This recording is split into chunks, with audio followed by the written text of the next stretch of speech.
In this, our first patron-voted video, I should like to take the time to discuss the elusive topic of white bearskin caps. Yes, you heard me right. White bearskin caps in the British Army during the 18th century.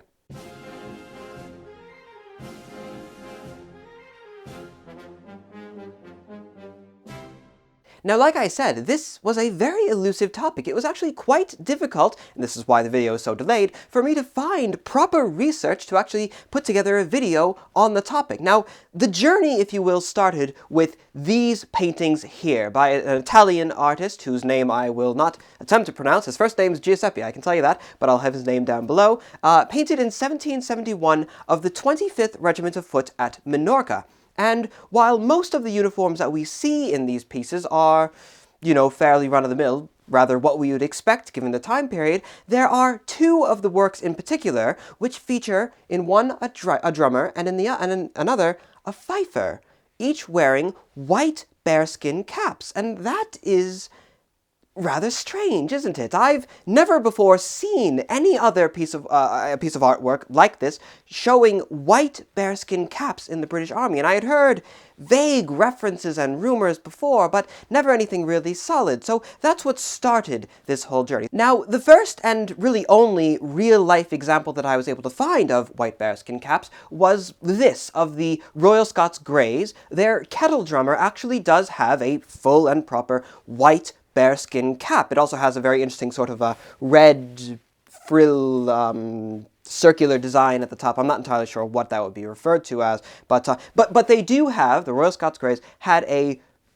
white bearskin cap for their kettle drummer, and indeed there are a lot of parade videos on YouTube where if you look right in the middle of the group you can see, oh, look at that, it's a white bearskin cap. That's really interesting.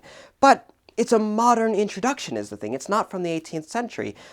Indeed, there are a number of stories that I found online referring to how it was actually one of the Russian Tsars, Nicholas II, the last Russian Tsar, who gave them this cap. But the thing is about that story in particular is that while I was able to find a number of references to the story, I wasn't able to find any references to the actual event, as it were, and nothing solidly writing down, oh, and in this year, Tsar Nicholas bestowed upon this regiment, this honor. There's nothing actually really solid behind that, so I do have to sort of call into question the validity of that myth. It could well be true, it's just that I haven't found any of the proper sources yet, but it just seems like one of those things that a lot of people are saying a lot about, but without ever actually bringing up the evidence for. But that's beside the point. This was the first example that I was able to find of an actual use of white bearskin caps. But after that, after, digging deeper and trying to find examples in the 18th century, or really any other time period, there was a sharp decline. I really wasn't able to find anything at all, be it in writing, in primary sources, I couldn't find a thing. In other paintings, I wasn't even able to find any other paintings of either the 25th during this time period, or of any other regiment wearing white bearskin caps. It seemed like these paintings of the 25th at Minorca were the only contemporary sources which I could find which actually showed white bearskin caps. And so I started to think to myself, did they ever really exist at all? Was it ever a thing? Because I was able to find, sure, a number of examples of other regiments with white bearskin caps, but all of the artwork didn't seem, well, contemporary. Indeed, I was able to find 3 other paintings of the 25th Regiment of Foot here,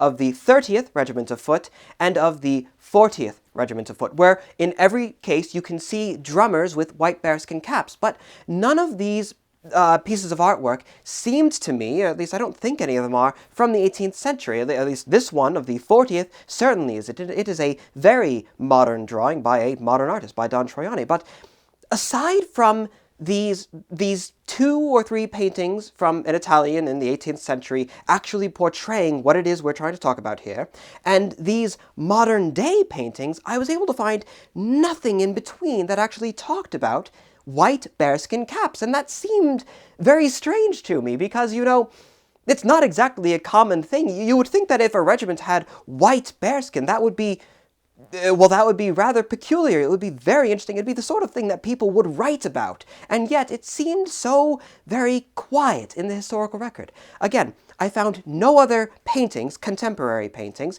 I only found a few modern paintings, and I found absolutely no written sources. Even in the royal clothing warrants from this time period, throughout the entirety of the 18th century, I never found an order saying, oh, and in this regiment, we want, we being the king, this regiment's drummers to have white bearskin caps to be sourced from this place, the sort of thing that you'd expect to find. No reference at all to white bearskin caps in any of the royal clothing warrants, which to me would seem to indicate, oh, well, maybe it was a mistake on the Italian artist's part. Maybe he saw linen cap covers, which the men did have. When the men were wearing bearskin caps, they would have covers that they could put over top of them to protect them from rain and the elements.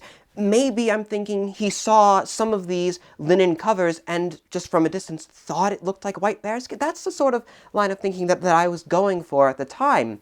And I figured maybe these modern day renditions, these modern works, are either from, you know, the same story being rehashed and retold, and it all sort of comes from the original misconception that was the Italian fellow's painting, sort of like the Tsar giving the Royal Scots Greys their white bearskins. Maybe there's a lot of stories going around, but not a lot of substance. That was what I was thinking. But finally, I actually reached out to Don Troiani himself, because the man is very, very good at what he does, and he's usually very, very good at finding sources for the regimental paintings that he puts out, and it didn't really strike me as something that he would do to go off of hearsay for one of his pieces, because again, they're all very well researched. So I asked Mr. Troiani where exactly he got the idea from of this white bearskin cap, because I had never found any other reference to it except for in that painting, and I was wondering if he happened to get it from that work or another painting that he was basing it off of, or if there was some source. I was wondering where exactly he found the inspiration for that sort of thing. And he pointed me in the direction of this book here, which if you can't quite see it all too well, it is A History of the Uniforms of the British Army. This is volume 3 by Cecil C.P. Lawson. And finally, it is in this book, and thanks to Mr. Troiani, that I hope I'm not mispronouncing his name after saying it so many times, but in any case, you all know who I'm talking about, I'm sure. At least you certainly will by the end of this one. So, it's finally in this book, and by his kind recommendation to me, that I was able to actually find my answers. Unless, of course, the book is wrong, but we'll get to that in a bit here. I can confirm, my friends, at least for now, that white bearskin caps were indeed used in the British Army during the 18th century, but they were used only in a few regiments for a very short amount of time, which would sort of explain just how difficult it really was to track all of this down. So let me go through all of the references in this text that I was able to find to them, and I'll just read all those off to you before we talk a little bit more about the nature of this text on its own. So our very first account of white bearskin caps comes from 1765, as a number of regiments are making changes to their regimental uniforms, and they're placing orders for the following items. First, we have the 14th of Foot, which call for the Grenadiers to have black bearskin caps with red fronts, the motto and horse in white metal, and drummers' caps the same, but of white bearskin. Keep in mind it says it there, white bearskin. We'll get to that later. And then, just further down, we have the 13th Regiment of Foot, which calls for Grenadiers to have black bearskin caps and drummers white bearskin caps. Very interesting stuff. Moving on, just a few years later to 1768, we have the 3rd Regiment of Foot Guards also making some changes to their regimental uniforms. They call for drummers to have white fur caps, yellow plates, as per the pattern approved by, apparently there's a document here, at the War Office 30/13A, which is currently held at the National Archives down in Kew, over in London, and most unfortunately, this document is not digitized, otherwise I would be citing that to you as well, but, well, I suppose the next time I'm in the city I'll have to stop by and see if I can't find War Office document 30/13A and actually report as to more precise details with the 3rd Regiment of Foot Guards. But moving ever onwards. Now, hang on, you may be saying to yourself, 1768, 1765, those are rather strange years for these regiments, especially the 3rd Foot Guards, to be placing orders for new clothing when in 1768, as we are well aware, given the last video that I made here, 1768 was the year of a royal clothing warrant, which rather definitively, seemingly at least, set forth the protocol, the regulations by which the soldiers were to be dressed. And there's nothing, as we've already said, in the 1768 Royal Clothing Warrant about white bearskin caps. So why in 68 are regiments placing orders for white bearskin caps when there's no reference at all to it in the warrant? Which one of these sources is wrong? But this is actually addressed a bit later on in our book, where we have, and I'll just read it to you verbatim here, because it does a better job at it than I ever could, I'm sure. It says, although the 1768 warrant gives all details for the dress of the drummers and fifers, these were not always complied with, which is something that rather surprised me. Some regiments giving their drummers and fifers white fur caps, and others giving them cocked hats. But you see, there's something there rather curious about how our author decided to write that phrase. He said white fur caps, not white bearskin caps, but white fur. Sadly, the man passed away a few years back, and so I'm not able to contact him by exactly what he meant by white fur, when all the other sources seem to be saying white bearskin. Is it indeed a different kind of fur, or is it bearskin? I'll get to that in just a second. For now, we have 2 more references to white bearskin caps in this book that I should like to cover. In 1794, we have an order of clothing being placed for the newly raised 111th Foot, or the Loyal Birmingham Volunteers. This is a rather short-lived regiment. They were actually disbanded only about a year after they were being formed in 1795. But in the clothing order that was placed, and it's very keen to mention in this book that it was an order being placed, we have drummers and privates, also with fur-crested round hats and yellow feathers. Recruits, same headdress.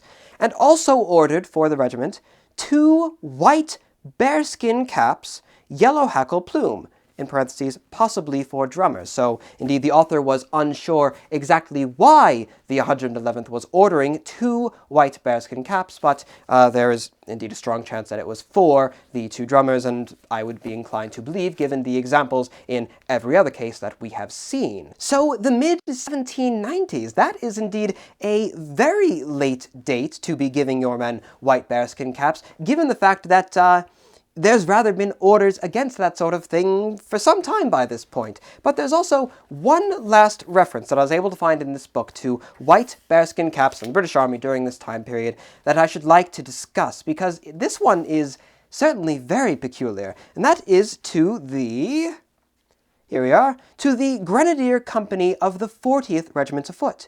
The Grenadier Company, so keep in mind an entire company, not just drummers this time. It says, and I quote, "As we have seen, the drummers in some units wore caps of white fur, but the Grenadier Company of the 40th of Foot wore white fur caps, probably goatskin, as was the case with several regiments." Now, that being the last reference in this book that I found, it's also the one that I think throws the biggest spanner into the works. Because now we have not only an entire company of men being issued these bearskin caps, rather than, you know, just 2 or 3 at a time, but it very specifically says in that book that it may not have been bearskin. And it says white fur caps, probably goatskin. And I suppose it makes sense that it wouldn't be something terribly exotic, like, you know, like a polar bear pelt or some such, given that you're outfitting an entire company of men with them, although it should be noted that it was for a very short time for them as well. But it really does make me wonder, this specific reference to white fur caps probably being goatskin, which that could probably be a whole other video, is looking up goatskin caps in the British Army during the 18th century. But there being so many, you know, being issued at a time, I suppose it's possible they were looking for something cheaper, but just how many, I wonder, of those white bearskin caps that we have reference to in the period sources were actually made of goatskin? Or how many of them were perhaps regular bearskin caps, so the black bearskin caps, but then dyed or colored white somehow, which I imagine would also be a fair bit cheaper than trying to source what would be the only other source that you can acquire a white bearskin cap? It seems to me like a polar bear or some other exotic creature like that, if you're going to have it be genuine fur that isn't something like a goat. I have to wonder just how many of these primary sources, which, in fairness with this book, we only actually saw a direct reference to one primary source, which I haven't been, at least at this time, able to get my hands on yet. We've only seen that one reference. I wonder how many of the primary sources which this fellow got the accounts from, how many there may have been, how many of them called for white fur caps, and he simply recorded them as bearskin. Or again, perhaps they wrote down white bearskin caps, but that was more with the knowledge of, oh, well, it's a fur cap, that's called a bearskin, and we want them in white, therefore it wouldn't actually be therefore it wouldn't be bearskin, or perhaps it was dyed, anything like that. There's very little knowledge directly from the sources. It's merely this man's interpretation of them, and so we're left wanting, I think, for a fair bit of information there. And another big question which I have to wonder is, why is it that there are so few outside sources about these bearskins? Because it does seem that while it was, granted, very limited both in time and space as to how many regiments were actually using these things, there's really only 2 paintings of the same regiment at the same time by the same artist that actually portray it. There are no other pieces out there that I've been able to find, at least. I mean, there could well be other pieces, but I haven't been able to find any of them. There are so few pieces out there that actually show these regiments with their white bearskin. There was an entire grenadier company, apparently, with white fur caps. That would have been very impressive, and yet not a single piece of artwork exists actually showing such a magnificent and fascinating, interesting sight. Not a one. That's very, very surprising to hear. I'm not saying that the book is wrong. In fact, given how well researched the rest of it really seems to be, it seems to me like a very good source to be using, but it opens up only another slew of questions as to the nature of these white bearskin caps in the British Army. Indeed, one thought that I've been having is, a lot of the references made seem to imply that the fellow was receiving his sources from orders, from written documents, from people saying, we want these white bearskins, and we want this many goat skins, and we want white fur caps, and all these different things. Written orders being placed for these items. So I have to wonder, was there some sort of a fad that came around in the mid-18th century that all of a sudden white bearskin caps, oh, well, that's everything, that's the thing that all the cool regiments are having these days with their drummers and fifers. And so there was a big rush for at least a few of these regiments to acquire them. A number of orders were placed, but perhaps there weren't enough of them for these orders to be filled. Maybe, every time there was a bearskin cap requested, it was coming from a polar bear or some such, but there aren't a lot of those roaming around, in the wilds of England, so, you have to get them from somewhere, or from Canada, or what have you. There's not a lot of them, is what the point is. And, or at the very least, it would be difficult to acquire them. There were, of course, a lot more way back when, but then, well, we won't get political. But perhaps, rather than these white bearskin caps being so common with these regiments, they were merely ordered by the regiments, and for one reason or another, perhaps these orders couldn't be filled, or perhaps something else, because of course it would be up to I believe it was the colonel of the regiment? I could be wrong there, but it was up to, an officer to order and pay for these caps. They were oftentimes, at least as I recall, again, I could be wrong. If I am, I'll add a note in the description, check there. But to my knowledge, at least, bearskin caps, being very, very valuable things, were usually the personal property of one of the officers in charge of the regiment.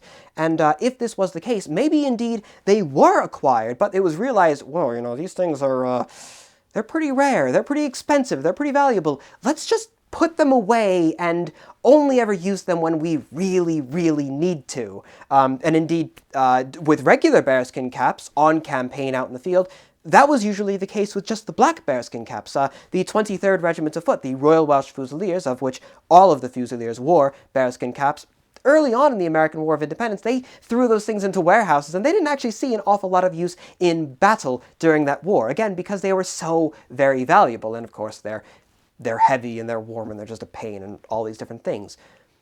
But then with that line of thinking as well is, oh, well, they were very, very valuable, so they were only ever used for very important state occasions. But then why are there no paintings of them? If they're that important and that impressive, surely someone would make note of their being used. There's just a lot of questions about it. And with all of this being said, I'm sure one of the big questions that we're all wondering is, were they ever used in battle? Well, I've never heard of any examples of them being used in battle. I've never seen any examples, and I would be very much surprised if there were any instances of these rare white bearskin caps actually being used in an engagement. If nothing else, you might be saying, oh, well, what about the goatskin caps? They wouldn't be anywhere near so valuable.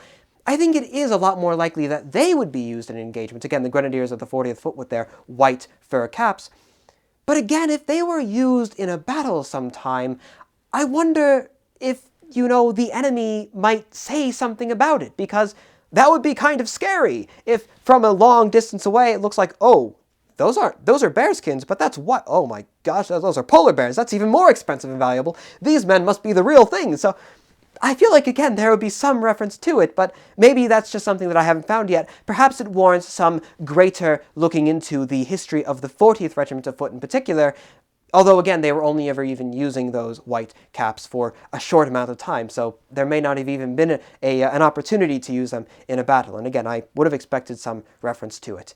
Sorry, that's a bit of a ramble right there, but that's the overall point. I doubt they were used in battle, if they were really ever used all too much at all. But, at least as we seem to have implied at the moment, with this lovely book here again, it does seem to be the case that at least for a very short amount of time, and in a very limited number of circumstances, yes indeed, white bearskin caps, or at the very least, white fur caps, were used in the British Army during the 18th century. And finally, a thank you to all of my patrons over on Patreon, who are the ones who chose this video topic today. Indeed, I was a bit far behind on when this video is supposed to come out, but a number of things got in the way, including, of course, the very difficult time actually doing the research for this video. But despite it being delayed, they were the ones who chose this video topic. They voted for it in one of our 2 monthly polls, and indeed it was actually thanks to the patrons that I was able to